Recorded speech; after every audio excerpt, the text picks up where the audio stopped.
I'm somebody who, within the Congress party, would be considered perhaps right of center.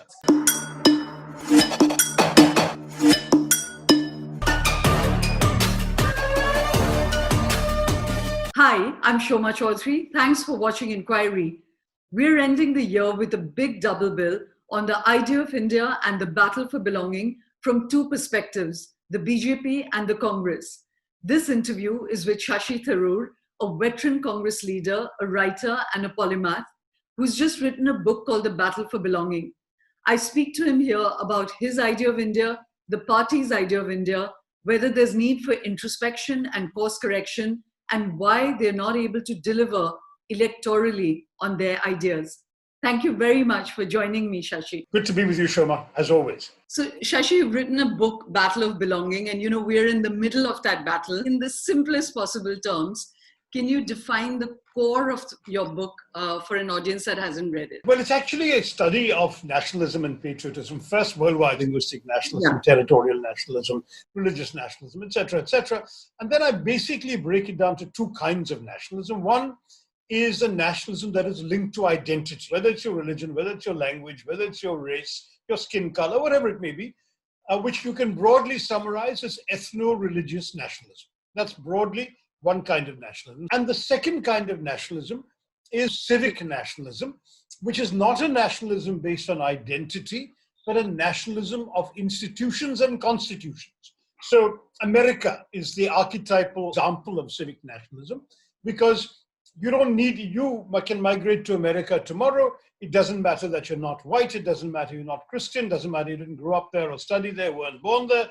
But once they make you a citizen, you have every single one of the rights, and the equality of those rights and equal access to opportunities guaranteed through liberal constitutionalism enshrined in democratic practice, institutions that are autonomous of the state, and so on and so forth. So you would be, in this sense, paying allegiance not to a kind of blood and soil nationalism, but to civic nationalism, the US Constitution. That's the sort of two classic archetypes. So the remaining three quarters of the book is about India. I go from there to the Indian freedom struggle, which was classic anti-colonial nationalism. And then, through the making of the Constitution of India, converted itself very deliberately and after much debate into a civic nationalism. Yeah. And then we come to the battle of belonging itself, which is the triumph of the ballot boxes in 2014 of a very clearly different idea of Indian nationhood. And that is the idea of the Hindutva movement that says, forget it, this country was always, first of all, a Hindu country. Everybody else of every other faith is either a guest or an interloper. They shouldn't presume to have any greater privileges. In fact, we, the Hindus, should have the principal rights on this country, and the rest live here on our sufferance and on our say-so. And this notion, which has been summarized as Hindu Rashtra, is often captured in the famous RSS slogan, Hindi, Hindu, Hindustan. Now, my argument is that the battle is between those who have this vision of Indian nationhood and those who still cling to the civic nationalist vision. And that battle is a very important battle because it defines who we are as a people. You should have written it in four, it would have got read, much more. But Shashi, so I'm going to cut through all of the knowledge you would have packed into that book to really come to the contemporary fights. And as you said, the battle of belonging is these two ideas of India, the one that's enshrined in the Constitution, or people now call it the Nehruvian idea of India, and the Hindutva idea of India. And it's too clear, it's been discussed a lot, so I'm not going to trace those battles. We're living it out right now. Mm-hmm. The question I want to ask, Shashi, is that how do you even see the battle for your idea of India, what you call the constitutional idea of India, being played out? Everything needs politics. It needs a political vehicle. And the Congress party has so utterly failed the idea of being a political vehicle in our democracy right now that there's no one to speak for it. So the question I'm asking you is, there's no point going on saying that there's this battle, How are you going to enliven this battle and make it seem valid and interesting to people? Well, I think you're absolutely correct, Shoma, that it's a political task and that the principal challenge for us in the opposition, the Congress and other parties who do not share this view, is to resist the ruling party's immense control over the media, over other independent institutions, its relentless use of social media, because there is this narrative that has been created in recent years in which the BJP's, in my view, intolerant message is overpowering and is shaping a hegemonic, narrow-minded idea of India, in which, of course, they demonize any dissent as anti-national, which is another reason why the nationalism theme was so important to this analysis. Because it's by defining nationalism the way they do that they presume to call others anti-national.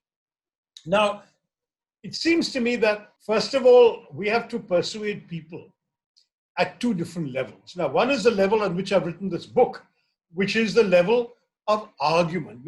I've talked about patriotism, for example, and I've often quoted a line, I've forgotten who originated a century ago, that said that patriotism is defending your country all the time and your government only when it deserves it.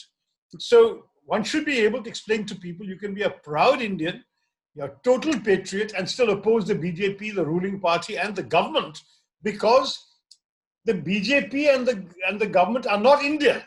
Your love is for India. These are the people who temporarily happen to be ruling it. And that nothing is more patriotic than speaking out against injustice, regardless of who is meting it out, even if it's those in power today. So that, to my mind, is one level. The second level is the nakedly political, which is to say to people, all this 56-inch chest thumping and rhetoric about Pakistan and Bharat Mata Ki Jai doesn't fill your stomach. If you voted for the BJP 5 years ago thinking that you'll have a job by the end of it, why are you voting for them again when you still don't have a job or you've lost the job you had? Which is a reality for the vast majority of Indians. This is a government that, for all its rhetorical talk, all its narrative shaping, has been a disaster at economic performance.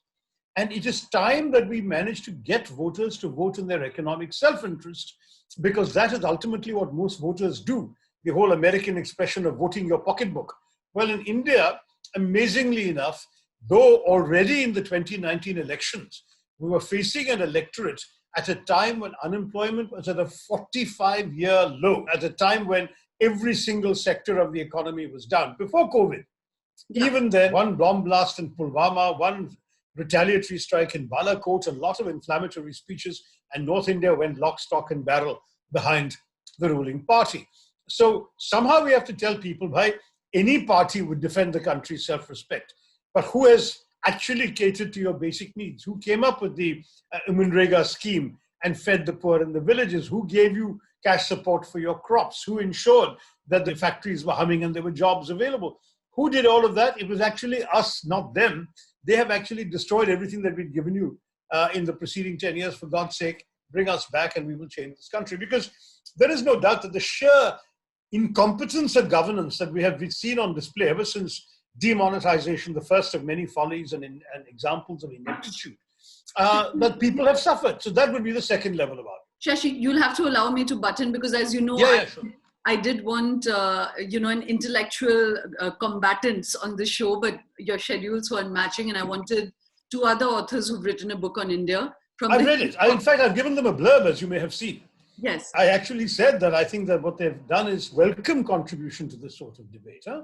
I'm actually, I'm somebody who within the Congress party would be considered perhaps right of center, both in terms of economics and in terms of my overall policy. Many people know that in the university days, I was about the sole supporter of the Swatantra Party anywhere around. And the truth is that as far as I was concerned, there was a lot to be said for a much more liberal view of India than prevailing orthodoxy actually permitted. But having said that, there was strongly an argument for them to make. Unfortunately, what they made was an argument that itself, in my view, I have real disagreements with. Okay. So, but, because our audience won't know what we're talking about, I have to first spell out. So one thing first, Shashi, and I'm going to ask you that.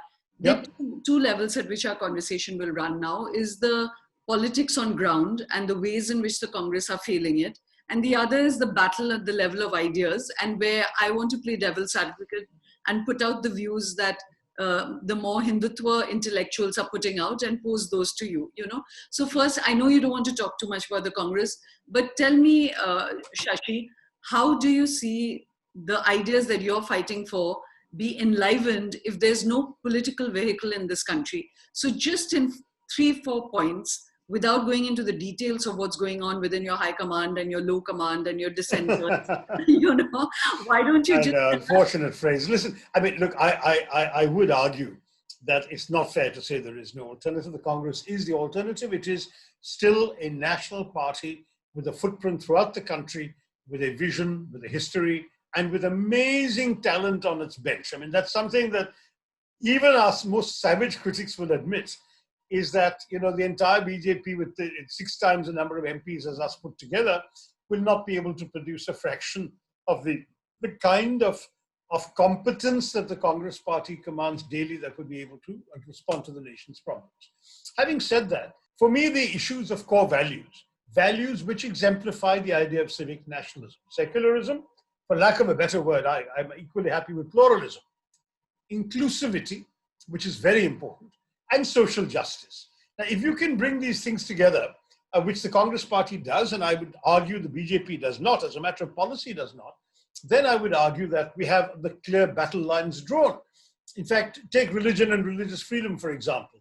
We've always identified a clear distinction between Hinduism, a religion, and Hindutva, a political doctrine. The fact is that Hinduism, which we respect, is inclusive and non-judgmental. Hindutva is a political doctrine rooted in the idea of exclusion. It's a narrow-minded interpretation. And whereas religion is the personal concern of every individual, the fact is that this political doctrine that calls itself Hindutva has no resemblance to the principal tenets of my Hindu faith, as I've described in 2 books. And the reason is quite simply that the Congress party today is not at all afraid of avowing its personal Hinduism, but it's waged a constant defense of what unites us as Indians. The immense diversity of language and culture for us is a unifying force, not a dividing force. But unfortunately for them, it's, we actually had a BJP MP standing up in the last session of Parliament saying Hindi should be the national language. And then, of course, the Tamil MPs rose up in protest, and so did many others of us. So you have we don't want to divide the country. Yeah. You have a BJP minister in Karnataka saying that we will not give a single ticket to a Muslim. So it's a very it's a very visible sort of battle line for them. But wait, I'm going to kind of keep holding you down, Shashi, because you're hard to contain. So so I'm just going to come back to what I was saying about the political vehicle. I said I won't take you into the intricacies of Congress politics because you requested me not to on this interview. But I'm going to ask you one blunt question, which is, no matter how much competence on your bench, if you all as politicians are not willing to hit the road and eat the dust and meet the people and do good old-fashioned sweat and toil-based politics, how is this opposition ever going to flourish? Thackeray, Aditya Thackeray, Jagan Reddy and Tejaswi Yadav have shown us that good old politics still has impact. But the Congress is only sitting around. Do you think that's a valid criticism? No, it certainly wasn't true of the whole country, and it wasn't true in the pre-COVID era. I mean, I would agree that COVID cramped our style in many ways, that many of the initiatives taken tended not to be so much replicable on the ground. But first of all, I mean, if I can be at the risk of sounding immodest, I can say without being on the ground, I wouldn't have won 3 elections in a row myself in the face of the Modi wave and in the face of a major resurgence of the BJP in my constituency and in my state. So the fact is that as far as I was concerned, I'm not disagreeing with the argument that grassroots is where the party's strength has to be built and tested. And I have reason to believe that's not always been true in every part of northern India, granted. But the truth is that we can't generalize. It's a big country. And in places like Kerala and Punjab, where the Congress improved its performance, to some degree Tamil Nadu, perhaps on the coattails of the DMK, certainly a bit in Maharashtra, solidly in Madhya Pradesh and Haryana, you've seen a fairly big turnaround. This did not happen without the Congress being out there in the grassroots as well. So to imply that the Congress is only about sitting and tweeting, as many of our critics say, is, I think, a travesty, because it's not borne out either by the objective reality everywhere in the country, nor is it borne out by state results in many places. So that's the first answer. Sorry, go ahead. So if you're saying that there is endeavor, one doesn't see it at a national level, one doesn't see it as But you are all very northern centric. You're looking at bad performance in Bihar and generalizing for the whole country. I'm sure that Bihar there's a lot of lessons to be learned from it. But honestly, it's totally irrelevant to how we'll do in Kerala in 6 months' time when we have a state assembly election. But one is not seeing endeavor in Uttar Pradesh, one is not seeing endeavor in Bengal, one is not seeing endeavor in Bihar, one saw your lose Madhya Pradesh, one saw you, so there's a lot, Shashi, and there seems to be just this stonewalling of... Can I pick that apart right away? Uttar Pradesh, who led the Hathras agitation, who dominated the nation's agenda on that issue for 2 weeks? It was the Congress, including on the ground, including Rahul Gandhi, going to the family of the Hathras victim. Madhya Pradesh, you say that we lost the government. How do we lose the government? Not on the grassroots. We won in the grassroots. We won the election. The BJP bought away corruptible MPs. It's a shameful answer to give. But the truth is that you did win an election from the voters, and it was essentially taken away from you by means, I suppose, formally speaking, legal, but ethically, morally, in every other term, completely dubious and unconnected to the principles of democracy. So I think, once you start going into each of those examples... We'll get sidetracked from our core intention. Exactly. But, using the moderator's privilege to kind of just have a last word on that, I was just thinking when this whole farmer protest was happening that Rahul Gandhi took up that issue, in Madhya Pradesh. And then these 6 years, if you all had really stayed with it in a sustained way, you would have had a voice. Right now, it's their agitation. You all are really external to that movement. But let me come back to the Battle of Ideas, Shashi. You mentioned these two other authors, Harsh and Rajiv Mantri, who've written a book on the idea of India. The core criticism they have of the nationalism and the idea of India that you are describing is that it actually lays too much stress on religious identity. They're saying that let's look at India as a civilizationally a Hindu India, but actually which just stretches over many centuries.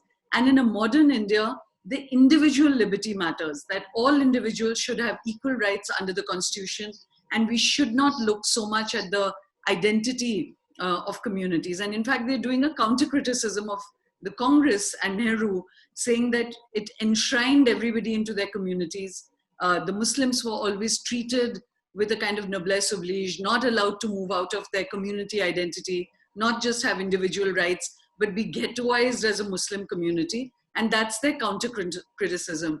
You've often come under that criticism that secularism has become an apologetic secularism and its own kind of communalism. What would you say to that? So I've actually said this we had an exchange. Since I mentioned I gave them a blurb, I had said in that blurb that there's much I disagree with in both their premises and their conclusions. It's a pleasure to engage with their ideas, because I certainly make common ground with some of those, in their very, very few right-wing intellectuals in India, I might add, but some of them have no difference with me on free speech issues, economic freedom issues, government reform issues, individual liberty, where Rajiv Mantri and I don't know Harsh so well, but they certainly, he and I see eye to eye on all this. But on the question of communal identity, I would argue that if anything, it was the Congress party that by and large made religion irrelevant. In other words, you were not supposed to raise an eyebrow to see a Muslim in a prominent position, because the assumption was supposed to be it didn't matter what he was. That was the whole logic, right? Why did Mrs. Gandhi have Sikh bodyguards? Who in the end, unfortunately, ended up killing her. But her argument was, I will not judge an individual by his religious faith. That's the Congress principle.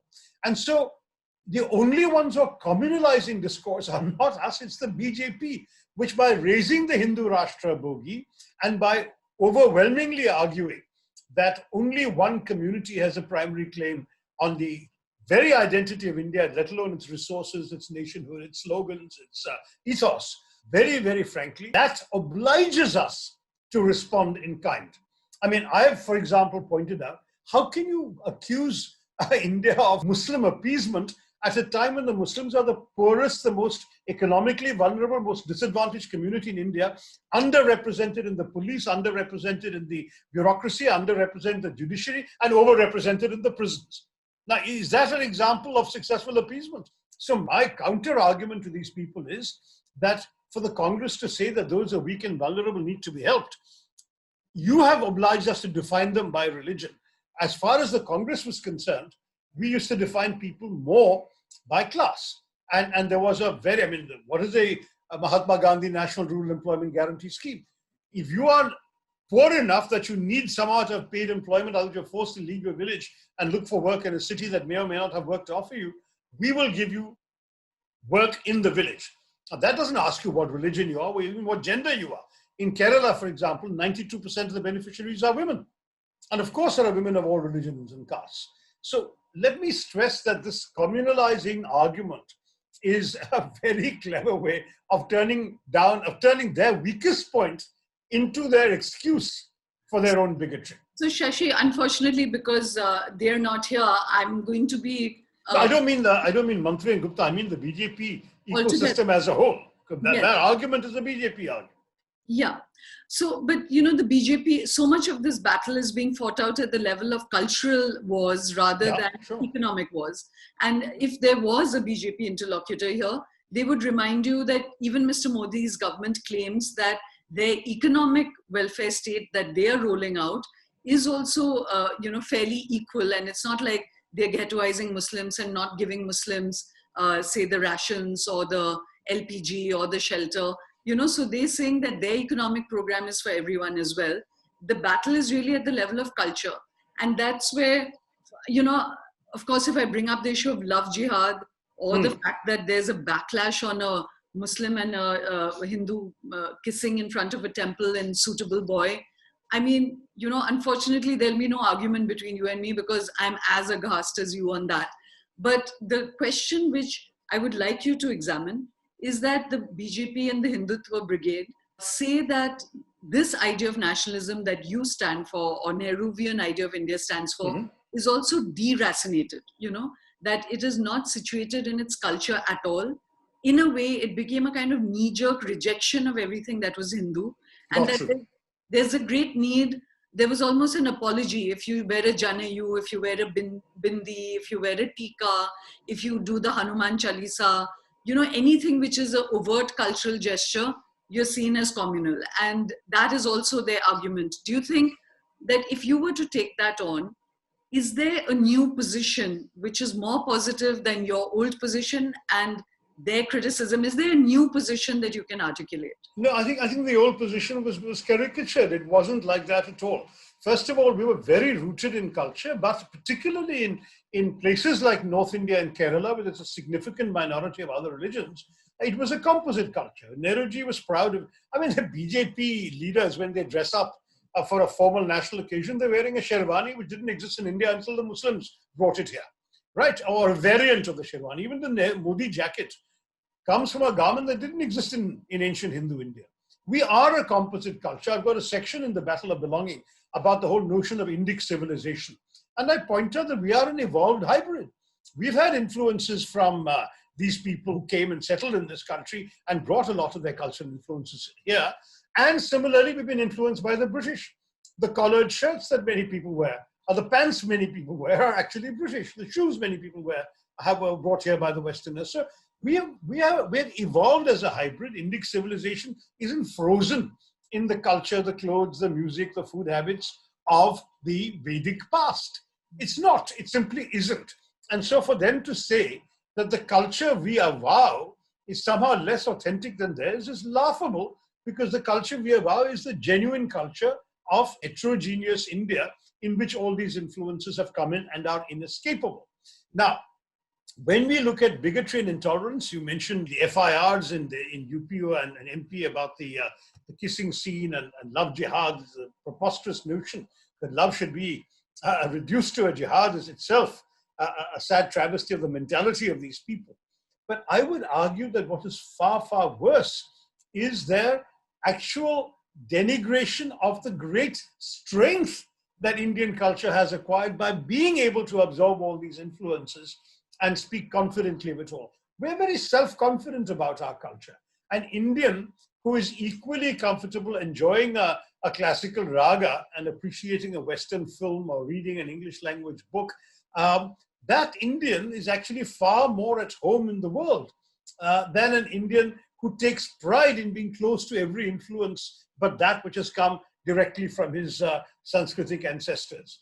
To my mind, this is a reduction of Indian culture. We've seen it very recently with the Culture Ministry appointing a committee to look into the ancient origins of Indian culture. And it's 14 people, all of whom are male, all of whom are Hindu, all of whom are from northern India. I mean, how do you expect such a narrow-minded mentality to even begin to grasp the majesty of Indian culture and its extraordinarily rich and diverse strands? Pluralism is the strength of India. And I have to warn these people, their narrow-mindedness and bigotry will only divide India, not actually create the illusory monolithic of a unified India or uniform India that they actually imagine in their darkest fantasies. First of all, that doesn't exist. And if they attempt to create it, they will drive away people who do not share their assumptions.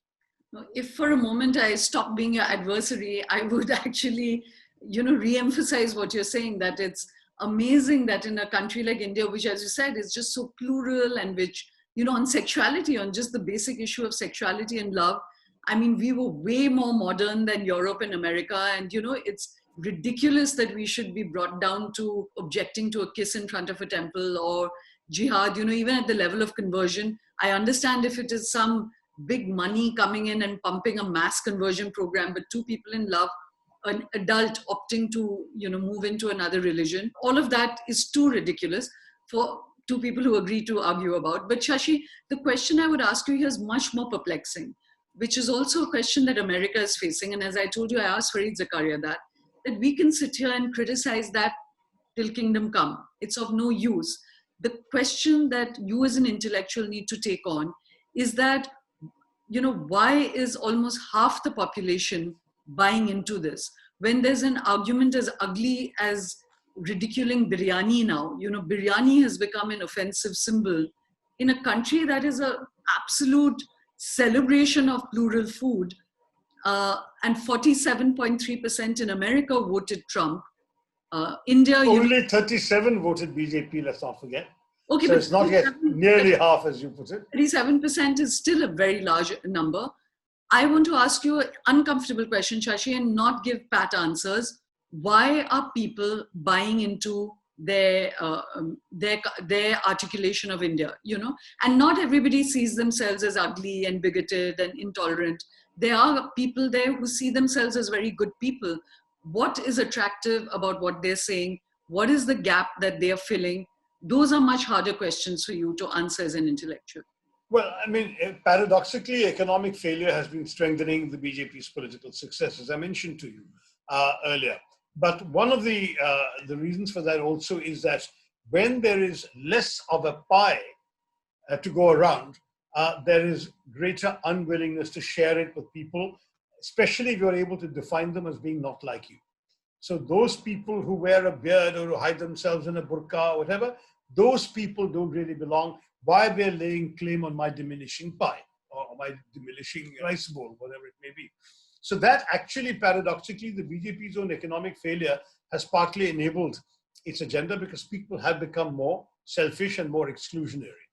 The second thing is undoubtedly the fact that Pakistan's attacks and the facilitation of terrorism in India have created a certain backlash amongst many in India, and particularly Hindus also. I think some non-Hindus feel equally strongly that we need to stiffen our resolve against them. That doesn't necessarily include bigotry. I'm a hawk on Pakistan without being a Hindutva bigot. But the truth is that it has helped the government, and it helped them, as I mentioned, at the time of the last elections, because it's very easy to wrap yourself in the flag and have people support you for that. I don't know how much of that 37% actually voted for the BJP specifically because of these issues. Certainly in 2014, the principal thrust of the campaign was economic, the Gujarat model, the Sabka Saath, Sabka Vikas, all of that.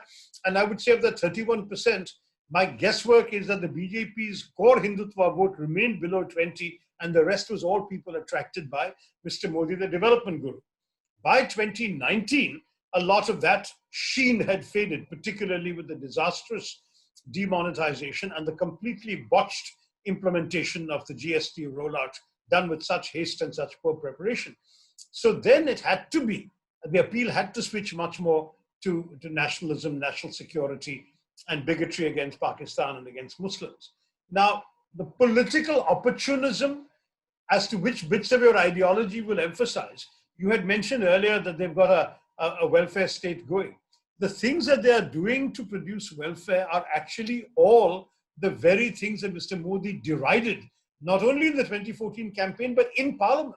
He pointed to the Congress party and said the Mahatma Gandhi Rural Employment Guarantee Scheme is a monument to your failure. It's to your shame because you are making people dig ditches. I will give them productive work.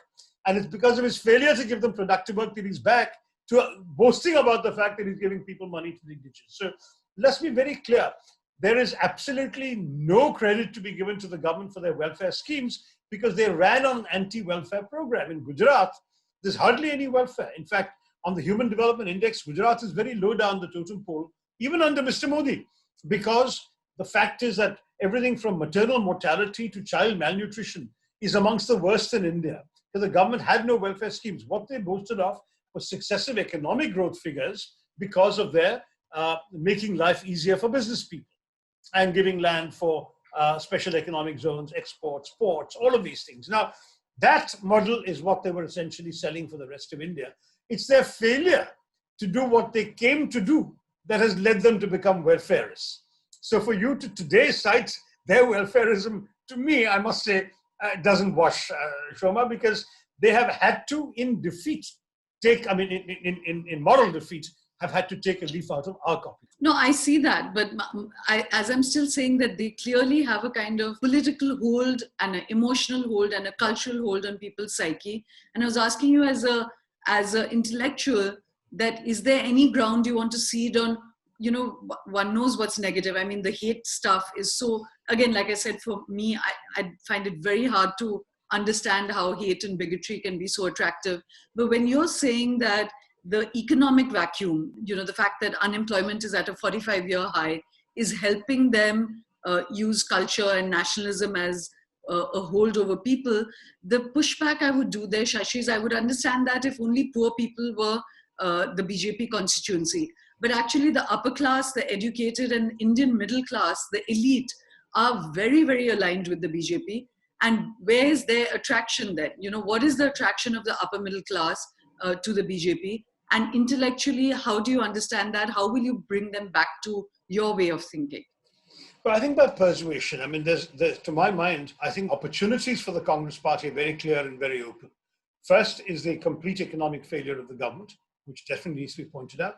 The second is the government's complete inability to speak openly with the people, everything from the Prime Minister to not having press conferences, to the dissimulation we've seen on everything from the China border to the economic management of the country, even the resignation of the chief statisticians because of the government's attempt to fudge the facts and the numbers when it comes to economic growth. So you've got a government that no intelligent, educated, intellectual person of any ideology should be happy to work with, both because the failure is transcendent and the dissimulation and hypocrisy and, I hate to say this, but even lying that we've seen from the highest echelons really ought to make any sensible person say, I want no part of this. So that has to be very much part of our appeal. There are fears and misgivings there. There is a fear and misgiving, for example, that the Congress, even rhetorically, will not be committed to the ease of doing business that the government talks about. To which my counter is we will be committed to the ease of living for the people of India, including the business community. And if you can be allowed to do your work in peace, my point is liberalization was a great Congress achievement in '91. Let us stick to the spirit of that. Let's liberalize more sectors.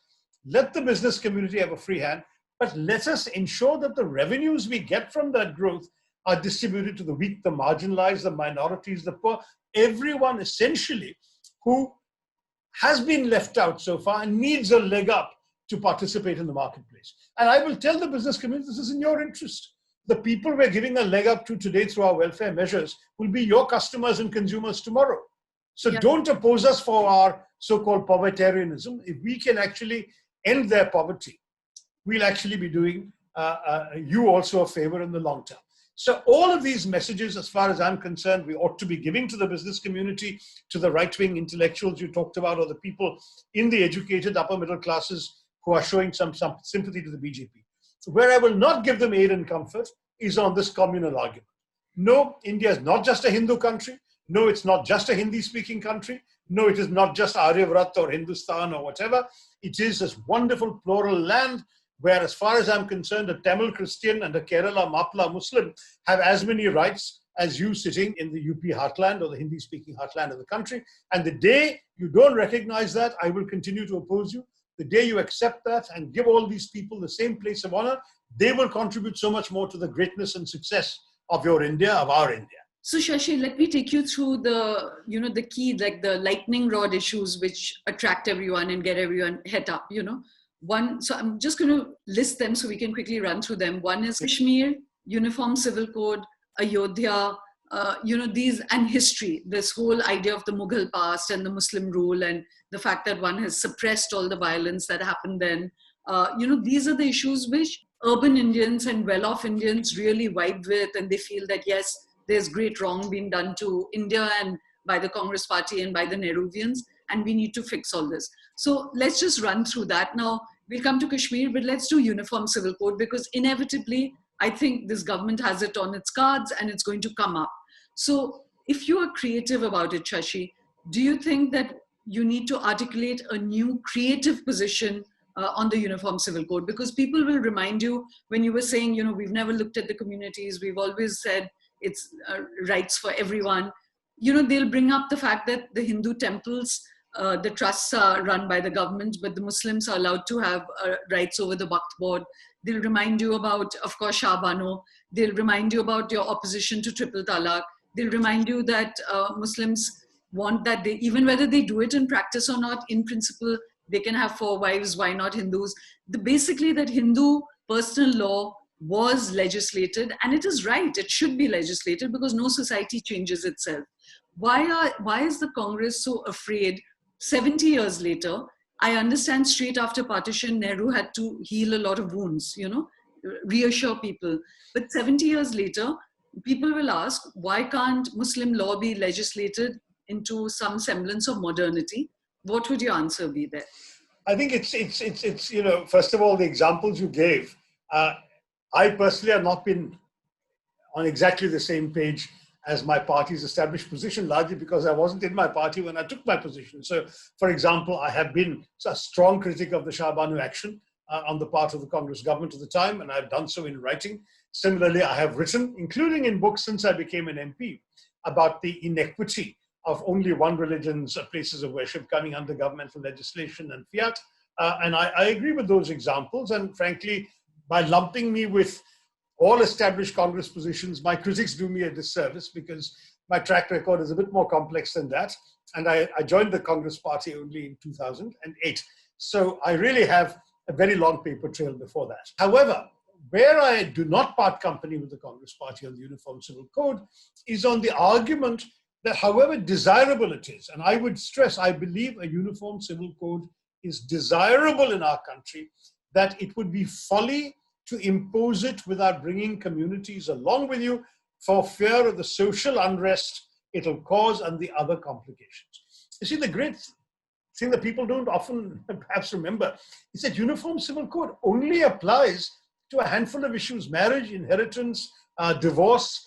There are just very, very few things which personal law is even allowed to govern. If a Muslim murders a Hindu, he can't cite personal law. But if a Muslim marries a Muslim, they can do so under their personal law. These are the kinds of differences we're talking about.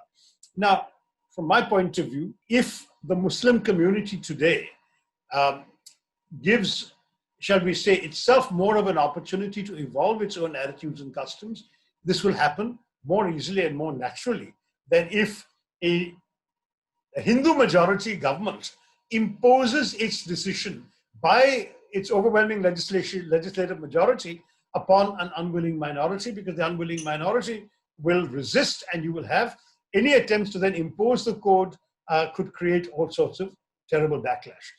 Unfortunately, even within the Hindu community, first of all, it was a huge battle for 9 years after independence to pass the Hindu Code Bill. Ministers resigned over it. The government had major splits within it. Ambedkar resigned because he felt Nehru wasn't going fast enough on it. So you have all of these history behind you just on a Hindu Code Bill, where there was much greater sort of majority sentiment in the party in favor. But when you're looking at something where the communities that you are trying to quote unquote reform are strongly resistant, then you have a real danger. After all, we know there are social practices being conducted outside the pale of the Hindu Code Act as it now is. Take, for example, the Khap Panchayats. They have no legal standing. They're making decisions all the time in many states in northern India that are actually legislating punishments to couples, to families. Okay, so your son slept with so-and-so's wife. As a result, her husband can sleep with your daughter. Where is that coming from? It's not part of Indian law. It's not part of the Hindu Code Act. And yet we know such things are happening. We read about them in the newspapers. So just like that, do you want a uniform civil code that the Muslim community will ignore and thereby casting disrespect upon your legislative framework? Isn't it better to bring them along with you so that they are actually part of the process? And as I say, if you restrict the application, first of all, under the Special Marriage Act, every Muslim woman or every woman marrying a Muslim husband has the right to choose not to marry under Muslim personal law, but to seek marriage under the Special Marriages Act. Now, if she chooses not to, and she chooses instead to convert to Islam and marry her husband, why should the government of India have a say in the matter? Why should Parliament legislate on such matter? I mean, similarly with triple talaq, which you mentioned, my opposition when I spoke in Parliament was actually not in defense of triple talaq, which I consider had already been outlawed by a Supreme Court judgment. It was no longer legal to practice triple talaq. My question is, why do you criminalize an act of abandonment without compensation, which is what is being criminalized, when you don't criminalize abandonment without compensation by any other husband of any other faith? We all know very famous examples of Hindu husbands deserting their wives without giving any compensation. They're not criminalized. Why would you criminalize only a Muslim man who does so? So my argument is, take the crime, not the religion of the person committing the crime, and punish the crime. Say that anyone who abandons his wife or divorces his wife or whatever has to fulfill certain obligations, otherwise such and such. But here what you said is Muslim husbands, by using triple talaq, will be eligible for 3 years in jail, but a Hindu husband who simply upstick and pushes off to Rishikesh or Hardwar and says, I'm not going to be taking responsibility for my wife, is free to do so without any consequences and is even hailed as a great renunciator. So these are questions that we have to ask ourselves fairly as human beings. And that's precisely my position. It's a human position, not a party position. So let's quickly come to the issue of, Ayodhya and the fact that it mattered to, the Hindu ethos, because it's a central story for this civilization versus a mosque. Of course, the criminal act of breaking the mosque, unsupportable. But when it comes to the symbolic, and all societies are built around stories.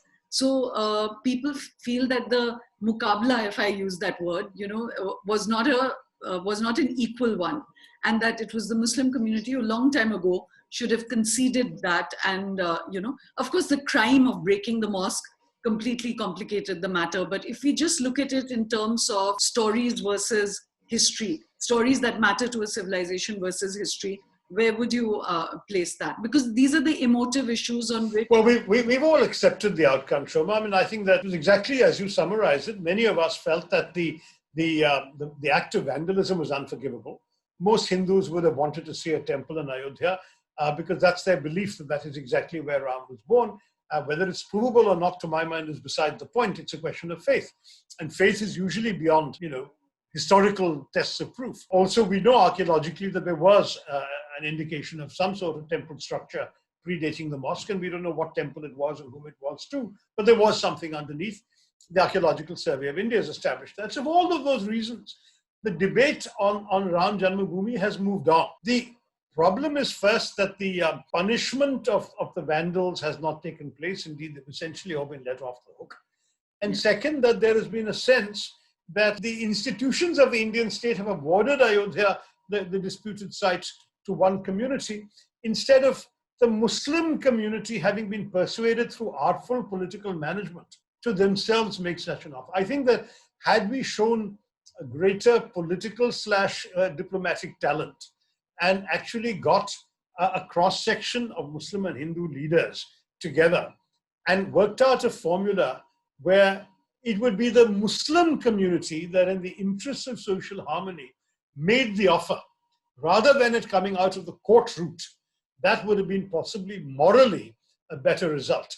But the result that has come in the end, it's difficult to deny, is actually probably the best thing for all concerned, because of the feeling that we can move on into the 21st century without being bedeviled by a problem by going back to the 16th. So, Shashi, I'm going to quickly run you through the history in Kashmir, because like I told you, those are the two other big emotive questions. But we have to have space to come back to one last one. So what do you think about 370? You know, again, like there's a lot of buy-in to that. And I'm harking back to this Fareed Zakaria interview, because it was surprising, because even he said that if he really just looked at Article 370, maybe the time had come to abolish it. But he said, if you abolish it, then I would also like to see abolishing of the special oppression that goes on in Kashmir. You know, and I would like to see a sort of dialogue with the people of Kashmir, none of which has happened, but it's just the abolishing of 370. But he did say that maybe the time had come to abolish 370. Well, look, Nehruji had said that 370 was a temporary provision, that he didn't intend it to last permanently. And I think none of us is wedded to it per se. What we critiqued, and if you listen to my speech in Parliament at the time, was about the manner in which it was done. As I said, you know, our constitution has provisions. There are ways in which you're supposed to proceed to consult the people, indeed to have the dialogue with the people that you just mentioned. And you cannot declare president's rule on a state, ask the governor whom you have appointed to speak for the state, then conduct a decision in a national parliament in which you have a majority, rather than a legislative assembly of the actual people who are going to be affected, and announce a decision. To my mind, that was the big flaw. And it was not just, by the way, a legal constitutional flaw, because the BJP side quickly dismissed me as making legalistic arguments. It was certainly also very strongly legalistic, but the fact is it also shows an alarming political act of stage management, because theoretically you can do the same to any state in the union. You can actually declare president's rule in any state, get your appointed governor to say anything on behalf of that state, whatever it may be, and abolish some rule or change some special provision. It's a very dangerous way of conducting a democracy. And therefore, for a government that to this day makes a big virtue out of its resistance to the emergency and so on, I felt the way in which they'd gone about it was fraught with dangers. And I also said, of course, that the problem in Kashmir is compounded by the fact of the terrorism and the militancy, because if you narrow or constrict or even abolish the democratic space, you're opening up space to undemocratic forces, the terrorists. And on both of those points, I stand by my critique a year later. It's still precisely what's wrong with that. It's not 370 I'm defending. It's the conduct of the government I'm challenging.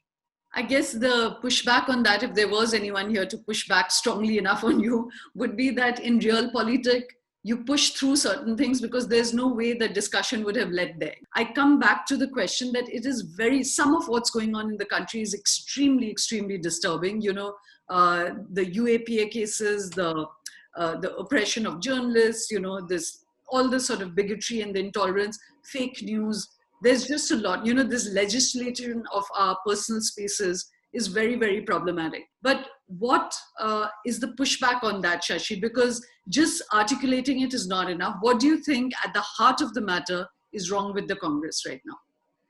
Look, I mean, I'll tell you why, apart from the fact that I really have to go, that I don't want to invest. Don't run away without answering that. I am answering it by saying that I've taken a stand not to go into the subject just now, because it only serves the BJP's agenda of distracting political commentators from the government's own failures. See, the party president has stated that she will take the views of many of us who have criticized the internal workings of the party into account, and I'm looking forward to that. But our only objective is to ensure that once again we offer a strong and effective national alternative to the BJP's divisive misgovernance. If we're not strong or effective, we're playing into their hands. That's the argument. But by actually spending a lot of time breastbeating about the Congress party, we are essentially turning the spotlight away from the iniquities, the misgovernance, the ineptitude, and the failures of the BJP government. I'll have to leave it there, Shoma. I've got to go. Thank you so much, Shashi. But let me also say this, that in a democracy without a viable alternative, you naturally become a monolithic country, you know, and so a lot of this still lies on Congress' shoulders. And I hope that your voice, which one must admit is always very, very independent, puts some blood back into your party. So thank you very much for talking. Thank you, Shoma. I'll do my best. Thanks so much. Jai Hind. Thank you.